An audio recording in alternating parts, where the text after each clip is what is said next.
बेगम और बड़ी खबर का रुख करते हैं। सुप्रीम कोर्ट का निचली अदालत को आदेश, खेड़ा को अंतरिम जमानत दी जाए। तो देखिए, सोमवार तक अंतरिम जमानत की बात कही जा रही है सुप्रीम कोर्ट से। पवन खेड़ा को श्वेता एक राहत की बात है, क्योंकि क्लब करने के लिए कहा गया एफआईआर और अंतरिम जमानत का जिक्र भी किया गया है।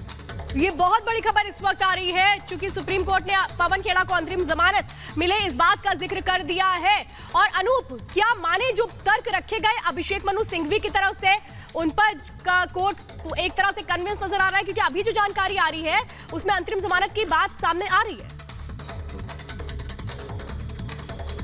देखिए श्वेता, कन्विंस पूरी तरह से तो कोर्ट नहीं हुआ कि अगर कोर्ट कन्विंस होता तो शायद एफआईआर रद्द करने की बात होती, लेकिन ये फौरी राहत जरूर देती हुई दिख रही है और सोमवार तक के लिए फौरी राहत है। इसके बाद कोर्ट उसके बाद डिसीजन लेगा, क्लब करने के बाद कहां सुनवाई होगी ये तय नहीं होता, लेकिन सोमवार तक के लिए राहत है। इसके बाद क्या होगा आगे कह नहीं सकते, लेकिन कन्विंस की बात जो कह रहे हैं, अपनी दलील तो जरूर रखी थी अभिषेक मनु सिंघवी ने, लेकिन बहुत ज्यादा इससे कन्विंस कोर्ट नहीं हुआ। कोर्ट दलीलों से नहीं, सबूत और गवाहों से चलता है। इसी मद्देनजर जो चीजें बातें कही गई थी और जो असम सरकार की तरफ से जो ऐश्वर्या भाटी पेश हुए, उन्होंने अपनी बातें रखी थी। इसके बाद यह कहा गया कि अब निचली अदालत जो द्वारका कोर्ट है वो सोमवार तक अंतरिम जमानत दे, यानी सोमवार तक अंतरिम राहत मिल सकती है। इसके बाद एक बार फिर वही प्रोसीडिंग शुरू होगी, कहां होगी ये तय नहीं हो पाया अभी तक। बिल्कुल, और हमारे साथ इस वक्त सुजाता भी है। सुजाता, ये बहुत बड़ी जानकारी है कि सुप्रीम कोर्ट ने ये कहा है कि जो निचली अदालत है वो अंतरिम जमानत पे एक तरह से कार्रवाई करे, वो ये कह रहे हैं। तो क्या एक माने कि निचली अदालत से यानी द्वारिका कोर्ट से, जहां थोड़ी देर में पेशी भी होनी है, वहां से एक बड़ी राहत मिल सकती है पवन खेड़ा को?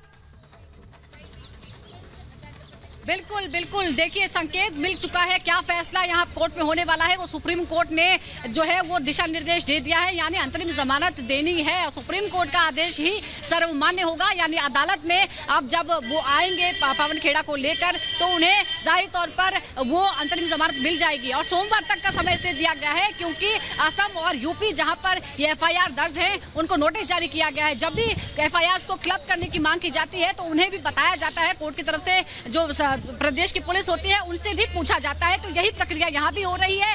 तो कुल मिलाकर पवन खेड़ा के लिए आज जो पूरा दिन है वो बहुत ही उथल पुथल से भरा हुआ रहा। कहाँ वो अधिवेशन के लिए रायपुर की प्लेन में बैठ गए थे, प्लेन से उन्हें डिवोर्ट किया गया, अरेस्ट हुए और उसके बाद अब मेडिकल कराने के बाद ये सुप्रीम कोर्ट से ये पता चल जाता है कि अभी आपको 2 दिनों की अंतरिम जमानत मिल सकती है, क्योंकि सुप्रीम कोर्ट ने कोर्ट को निचली अदालत को कह दिया है कि सोमवार तक के लिए राहत दी जाए, अंतरिम जमानत दी जाए। सोमवार को इस मामले की फिर और सुजाता, इस मामले में अगर हम ये देखें, क्योंकि जो अपर कोर्ट होता है वो कभी भी लोअर कोर्ट को सुपरसीड नहीं करता है।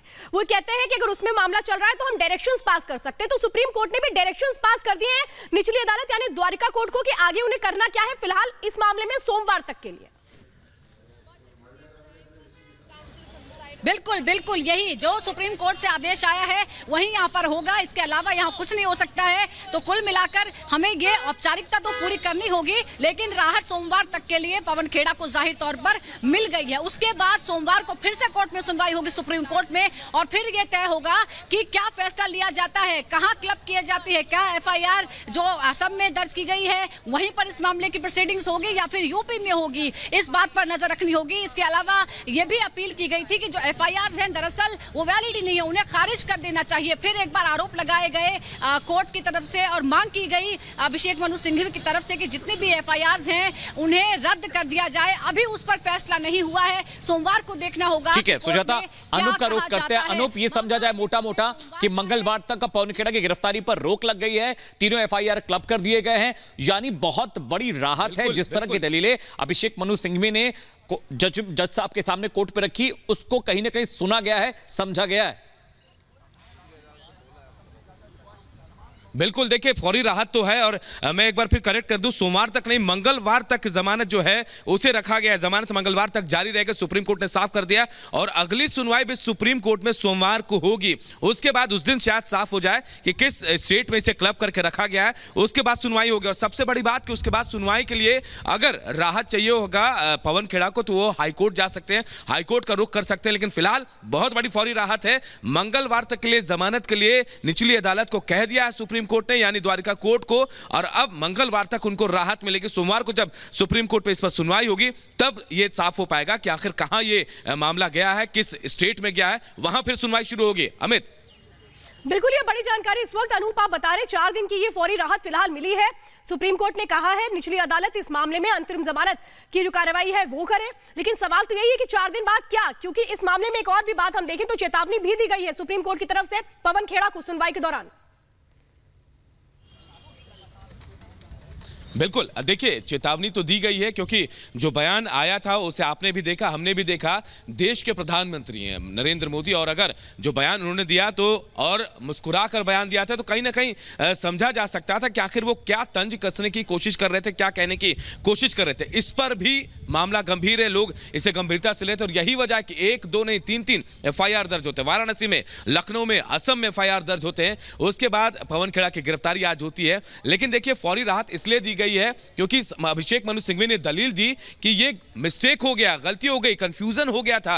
आप वीडियो को देखेंगे, कंफ्यूजन था, बाद में उन्होंने कहा भी, लेकिन कोर्ट दोनों बातों को गंभीरता से समझ रहा है। प्रधानमंत्री की बात है, देश के प्रधानमंत्री और सबके प्रधानमंत्री हैं वो, तो दूसरी तरफ यह भी कहा गया कि कंफ्यूजन की बात थी, उस कंफ्यूजन को भी देखा गया। इसके बाद ये फौरी राहत मंगलवार तक के लिए है, लेकिन मंगलवार के बाद क्या होगा, यह हाईकोर्ट में डिसीजन होगा, कहां होगा ये सुप्रीम कोर्ट बताएगा सोमवार को। श्वेता जी अनूप, बड़ी बात आप बता रहे हैं। अब अगले जो सुनवाई होनी है वो सोमवार को होनी है, मंगलवार तक पवन खेड़ा की गिरफ्तारी नहीं होगी। वाराणसी, असम के जो अलग अलग मामले हैं उनको क्लब कर दिया गया, यानी अब ये तय हो चुका है कि मंगलवार तक गिरफ्तारी नहीं होगी। तीनों जो FIR हैं उनसे जुड़े लंबित जो मामले हैं, मुकदमे एक जगह सुने जाएंगे। सुजाता, जिस तरह का माहौल बनाने की कोशिश हुई, पहले उनको डिबोर्ड किया गया, उसके बाद उनकी गिरफ्तारी होती है, फिर पटियाला हाउस कोर्ट की बात आती है, फिर द्वारका कोर्ट में उनकी पेशी होती है, उनका मेडिकल कराया जाता है, सुप्रीम कोर्ट में अभिषेक मनु सिंघवी पहुंचते हैं, दलीलें रखते हैं।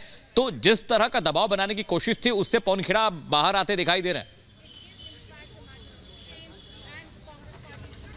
बिल्कुल सही कहा आपने अमित, आज जो पूरा दिन था वो बहुत ही उठा पटक वाला और उथल पुथल वाला रहा है पवन खेड़ा के लिए। आपने जिस तरह से विस्तार से बताया कि कहाँ वो अधिवेशन में जा रहे थे, रायपुर के लिए प्लेन में बैठ चुके थे और उन्हें भी अंदाजा नहीं होगा कि प्लेन में बैठने के बाद उन्हें पता चलेगा कि उनके नाम का नोटिस आ गया है और उन्हें फिर डिपोर्ट कर दिया जाएगा।